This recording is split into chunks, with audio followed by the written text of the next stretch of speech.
So now, what are we going to do next? What are we going to do next? The first one says condition. Okay, this condition has to be a true-false field. Do we have any true-false fields with us? Yes, we have. We have created them. So,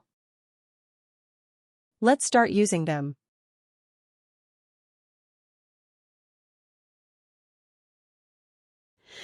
Okay, CFWWTF length of service. You see, I could search for it and it is available here. Now return value if condition is true. What happens if this condition is true? Okay. Amateur right, we should return the text amateur. So if I go and click on this, I have not created that field yet. But can I do it from here? Create calculated field. But you see, I cannot type in amateur. I cannot type in the text here. It has to be another field. That is why we have to store the value in a text constant. Write an evaluate expression. That's a good thing and a bad thing. The good thing is it can. It is so diverse, it is so powerful. Bad thing is, for everything you have to create another calculated. That's the bad thing. So here return value of condition is true. Let's click on that and say create calculated field. So we will call it a CF text constant. Right. Amateur. And we have to also put a W. W right. So business object.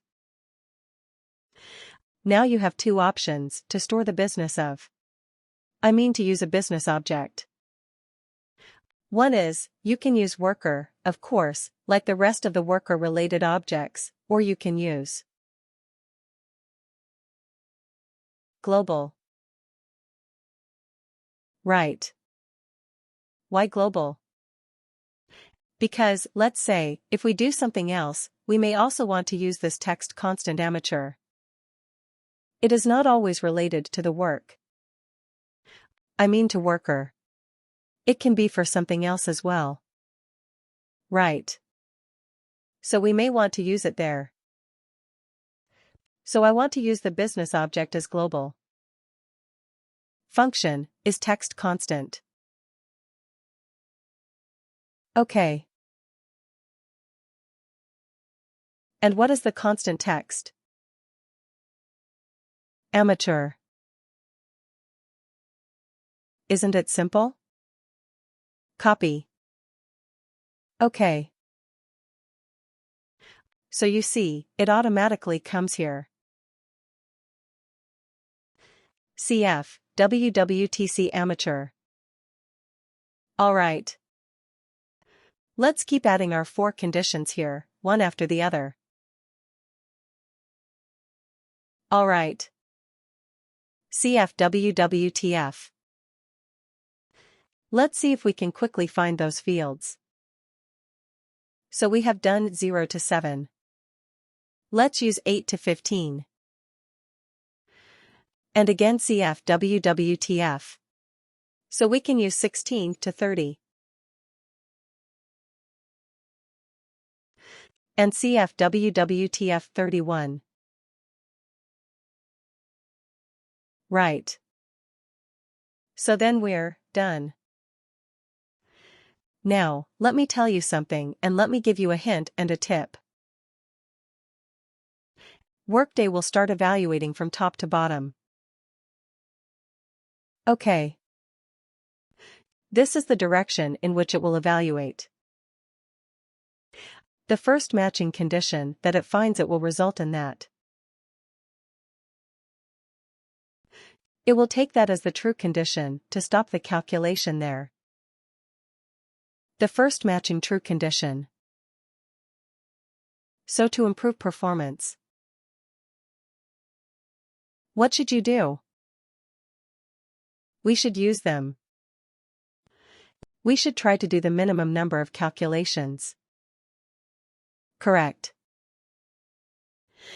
So first of all, try to identify where you have the maximum population. Where do you have the maximum population? Maybe run this report once. Try to find out where you have just do an eyeball figure and try to find out where you have the maximum population. Maybe it is between 8 and 15. Maybe. Right. So if that is the case, you should have this as the first row. Right. I understand that looking at this is more logical. 0 to 7, 8 to 15, 16, 13, 31.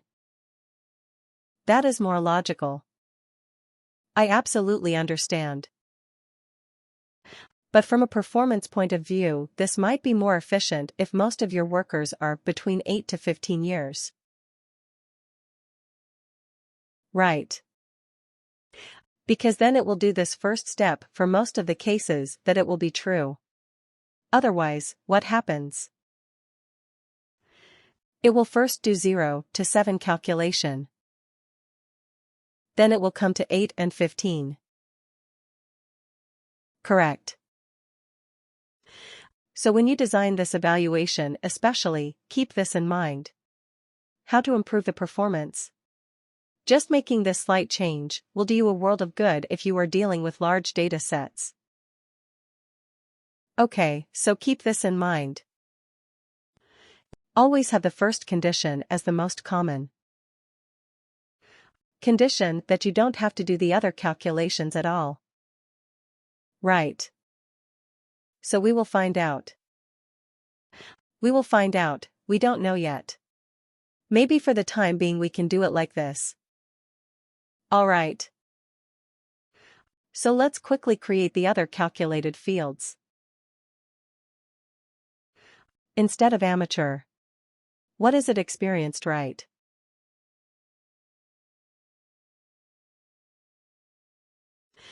Okay, and let's put it as experienced.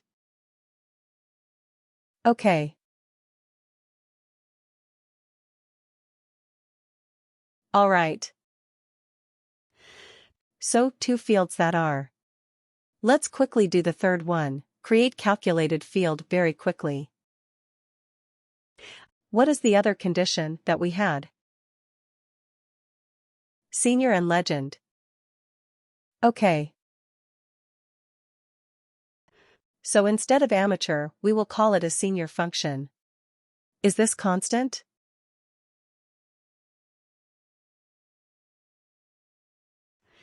Just bear with me because it takes time. I have to create so many different calculated fields. Senior. And what is the last one? Legend, create calculated field.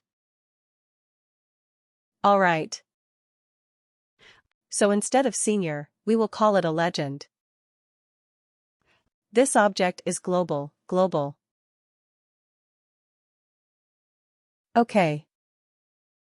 Function is this constant. And here we are going to use legend.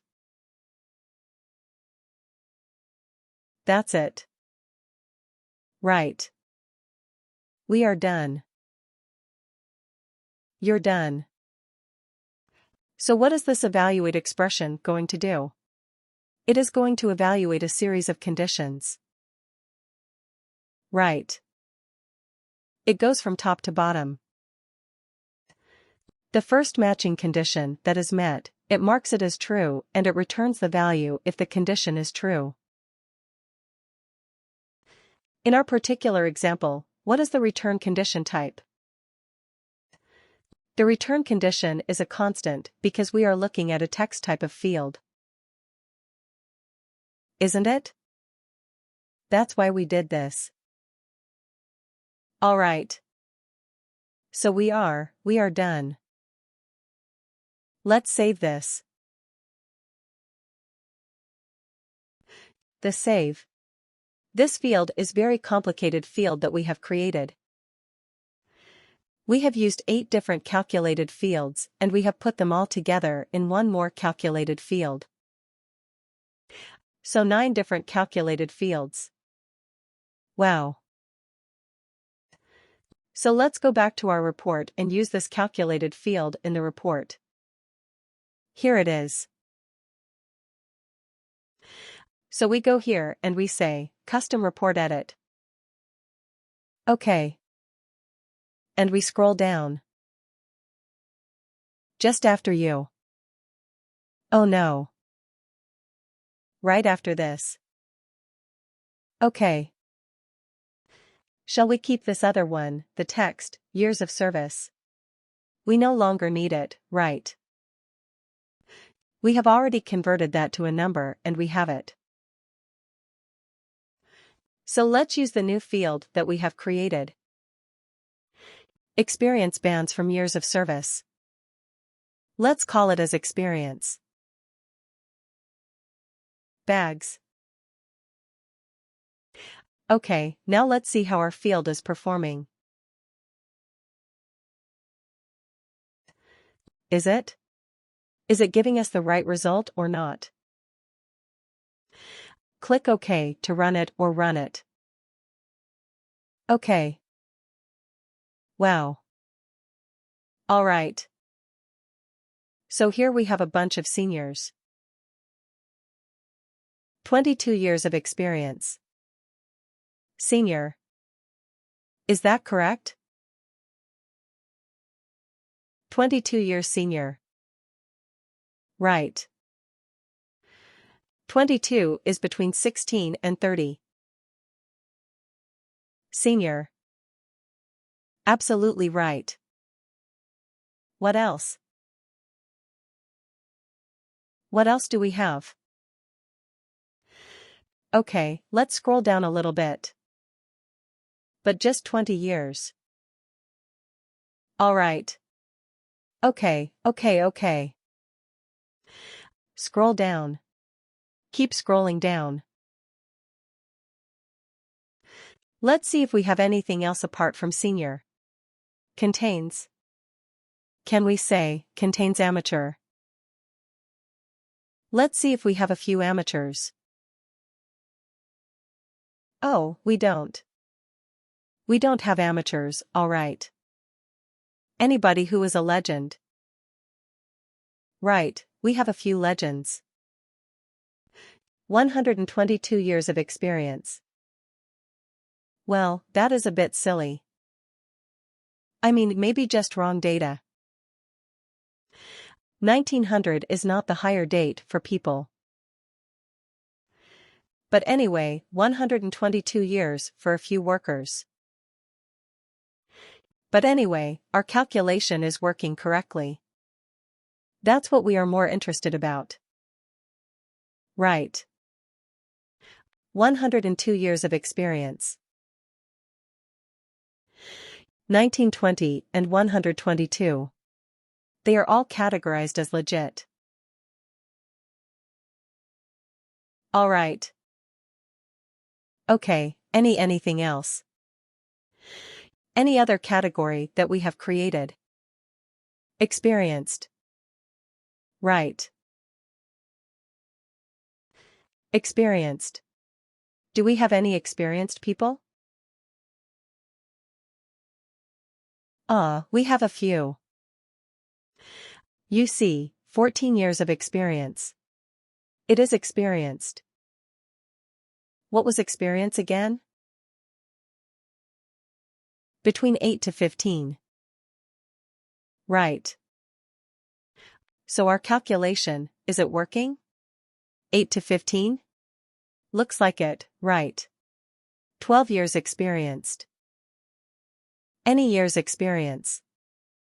11 years experienced.